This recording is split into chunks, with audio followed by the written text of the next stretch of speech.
राधे राधे, जय श्री कृष्णा। वैशाख मास चल रहा है तो इसमें दान आदि करने के साथ साथ आपको इस महीने की कथा भी अवश्य सुननी चाहिए। कथा को सुनने से पहले हमारे चैनल को लाइक शेयर सब्सक्राइब ज़रूर करें। हमारी कथा सुनने के लिए आपका बहुत बहुत धन्यवाद। तो चलिए कथा आरंभ करते हैं।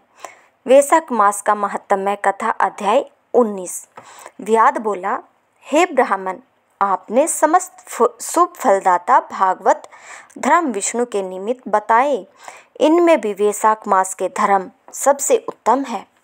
तो हे प्रभो, वह विष्णु कैसे है और उनके लक्षण क्या है, उनका परिणाम क्या है और कौन लोग अपने सद्भावों से उन्हें जान सकते हैं?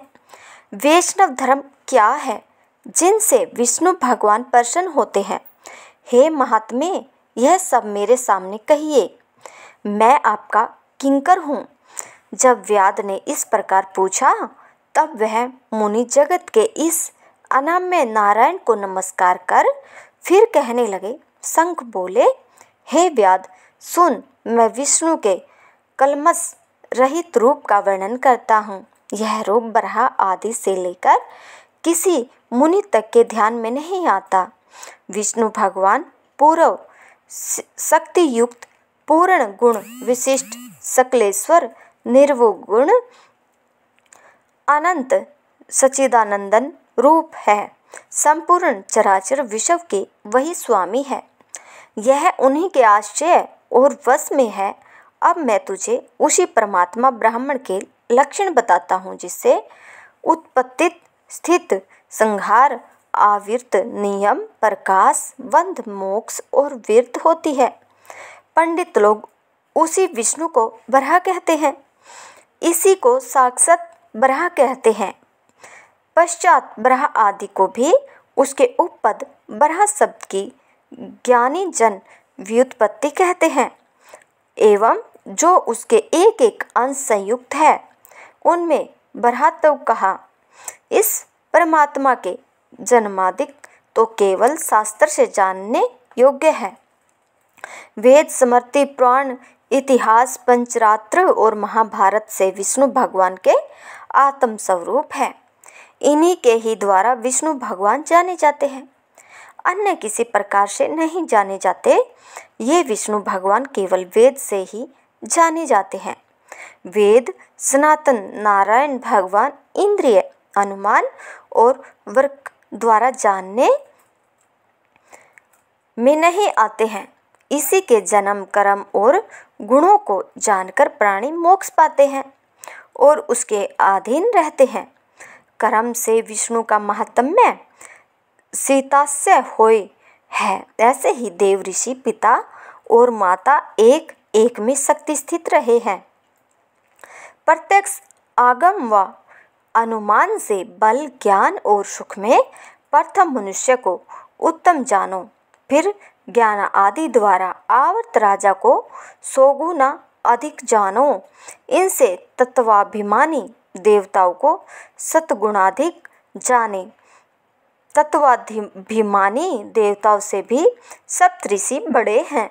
सप्तऋषियों से अग्नि, अग्नि से 6, सूर्योदय, सूर्य से बृहस्पति, बृहस्पति से वायु, वायु से इंद्र, इंद्र से पार्वती, पार्वती से सद्गुरु, जगदूर महादेव, शंभु से बुद्धि देवी और बुद्धि से भी प्राण बलिष्ठी है।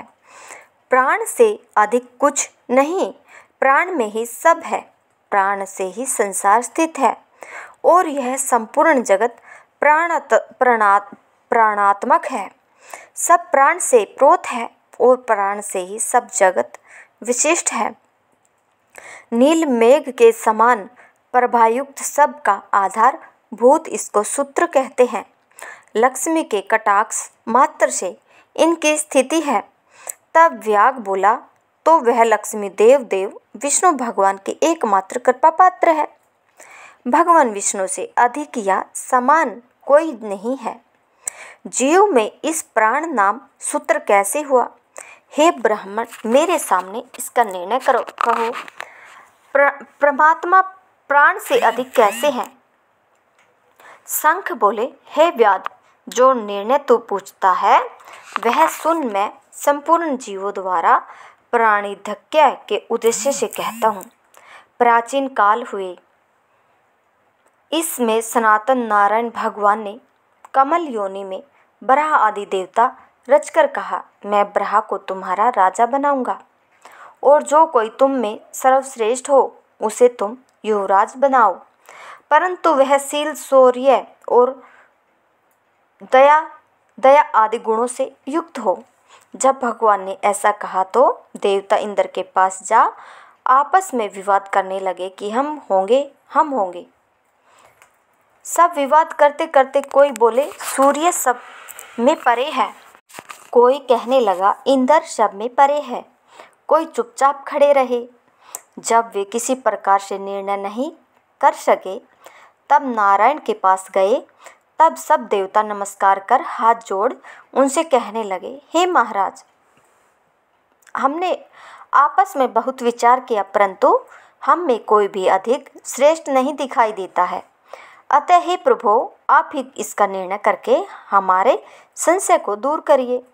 देवताओं ने जब यह प्रश्न किया तब भगवान हंसकर कहने लगे कि मेरे विराट रूप शरीर में से जिसके निकलने से शरीर गिर पड़े और फिर उसके प्रवेश होने में से खड़ा हो जाए, वह सब देवताओं में अधिक श्रेष्ठ है और कोई भी नहीं है।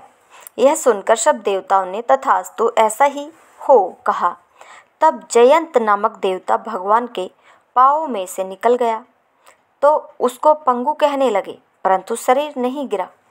तो वह तो सुनता है, पीता है, सूंघता है, देखता है, चलता है।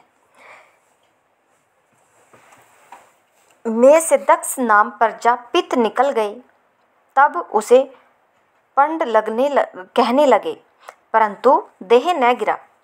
पूर्वतः सुनता, पीता, बोलता, सूंघता, देखता और चलता रहा। फिर हाथों से संपूर्ण देवताओं का स्वामी इंद्र निकला।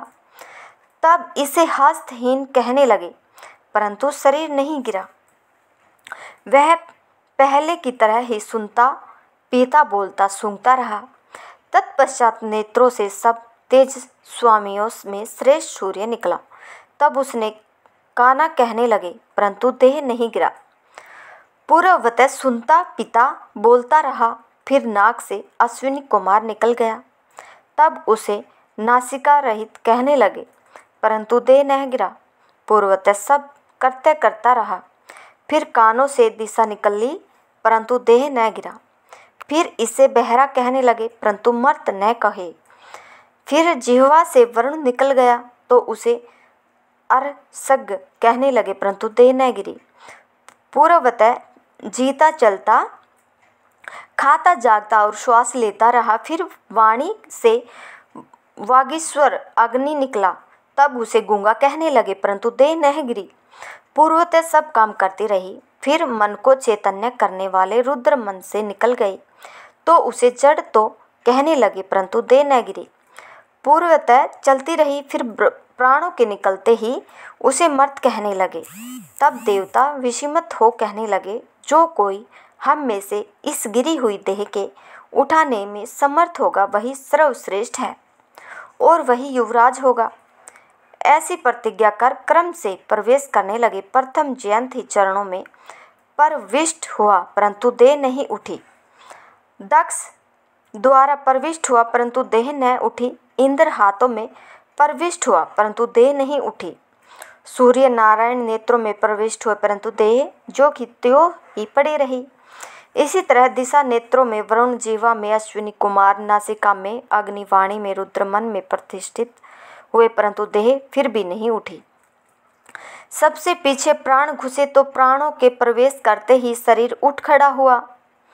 तब देवताओं ने निश्चय किया कि प्राण ही समस्त देवताओं का आधीश्वर और व्यापक है तथा बल, ज्ञान, धैर्य, वैराग्य और जीवन में भी यह सबसे अधिक। अतएव प्राण को ही युवराज बनाते हैं।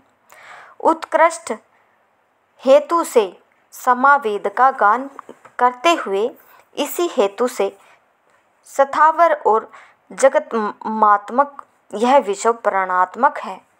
पूर्ण अशोका करके संयुक्त और बालड्य यह गाण सब जगत का पिता है। प्राणहीन जगत कुछ भी नहीं है और बिना प्राण के बुद्धि भी नहीं है। बिना प्राणों के कुछ स्थित नहीं है, न संसार में कुछ रहता ही है। इसीलिए प्राण संपूर्ण जीवों में अधिक बलवान और सब जीवों का अंतरात्मा है। प्राणों से अधिक यह सामान्य शास्त्रों में था, न पिछले कभी कुछ भी देखा न सुना। भिन्न भिन्न कार्यों को संपादक करने का साधन एक प्राण ही अनेक प्रकार से होता है। अतएव प्राण के उपासक प्राणों को ही सर्वश्रेष्ठ मानते हैं। यही अपनी लीला से संपूर्ण जगत के रचने, संहार करने और पालन करने में समर्थ है। से सिवा और इंद्रादि जड़ और चैतन्य कोई भी वासुदेव के अतिरिक्त भगवान का पराभव नहीं कर सकते हैं। यदि प्राण सर्व देवात्मक और सर्वदेवमय व्यापक तथा वासुदेव भगवान का अनुवर्ती और विष्णु वशीभूत है, यह वासुदेव की प्रतिकूलता न कभी सुनता है न देखता है। अन्य इंद्रादि सब देवता प्रतिकूल करते भी उन्हें, परंतु सर्वांतर्यामी प्राण कभी भी प्रतिकूल नहीं करता। इसी से पंडित जन प्राण को ही विष्णु का बड़ा सहायक कहते हैं। विष्णु भगवान का ऐसा महात्म्य और लक्षण जानकर जैसे सर्प जीर्ण केचुली को त्याग देता है, उसी प्रकार पूर्व जन्मबंधन शरीर त्याग कर नारायण के समीप परम धाम को जाता है। मुनि के ऐसे वाक्य सुन व्याध अत्यंत प्रसन्न हुआ और उसने विनती भाव से फिर पूछा, हे ब्राह्मण, जगत गुरु महानुभाव सर्वेश्वर प्राण की महिमा संसार में कहीं भी निर्विदित नहीं है। देवता मुनि राजा और महात्माओं की महिमा तो पुराण और लोक में बहुत सुनाई देती है। हे भगवान, यह मेरे सामने कहो। इस बात को जानने की मेरी बड़ी इच्छा है। ऋषि बोले, प्राचीन काल में प्राण देवादिदेव अनाम्य नारायण भगवान का अश्वमेघ द्वारा यजन करने के लिए गंगा तट पर गया। वहाँ बहुत से मुनियों को ले हल से भूमि को शुद्ध करने लगा। वहाँ एक पृथ्वी के नीचे गुफा में कणव नाम के महात्मा समाधि लगाए हुए बैठे थे। वह हल से बाहर खींच आए, तब क्रोध करके वह प्राण को अपने सामने स्थित देख शाप देते हुए बोले, अब तेरी महिमा तीनों लोकों से जाती रहेगी और विशेष करके भूलोक में तुझे कोई नहीं मानेगा। त्रिलोकी में तेरे अवतार प्रख्यात होंगे।